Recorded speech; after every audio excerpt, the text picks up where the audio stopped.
এই বেটা জানোস তুই আমার ফেসবুক প্রোফাইলে একে কে লাইক দেওয়া যায়, কারোর উপরে মুজে দিবি, বুঝোস কিছু? এই বেটা তুই জানোস আমার বঙ্গবন্ধু লাগবে, শেখ মুজিবুর সুদ্ধা লাগবে, তার জিও লাগবে, আমার কাদের প্রস্তুতি আমার বাসায় লাগবে। এই বেটা চাপা চুপা কম মার, বেশি চাপা মারবি ফলো করে দিয়ে আসো না, ফেসবুক বন্ধ করা যাবো, কিছু বুঝিস তুই?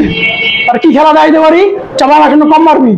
দূরে বেটা তুই কি কইতে আসো, ফলো করছে আমার ফ্যান ফলো, ফলো করে না আমার সামনে বেশি করবে তারা হাওয়ান করে দিয়ে তোর ঘর লিয়ে যাবে।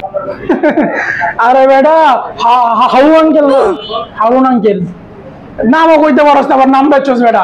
আর তুই যে কস তোর ফলোয়ার লিস্টে তোর খালি বউ আছে, তোর বউ ছাড়া তোর কোনো ফলোয়ার লিস্টে কেউ আছে বেটা? আর আমার ফলোয়ার লিস্টে লিখে দে ডোনাল্ড ট্রাম্প পর্যন্ত আমার ফলো করে, কিছু বুঝো? এই বেটা এলাকা ভাইয়া ফোনটা আমি করা বাদ দে, আমার তো একটা আছে তোর তাও নাই, তোলা চাপা মারা আমার লস। হ্যাঁ রে পঙ্কা জায়গা দেখ দরের চোটে এই তো চাপা হইন নাই, ডরা গেছস গা, আর একটু হইন না যায় এদিকে আয়, আর একটু তো মুই তো বেটা খারাপ হয়ে পড়ে এদিকে আয়।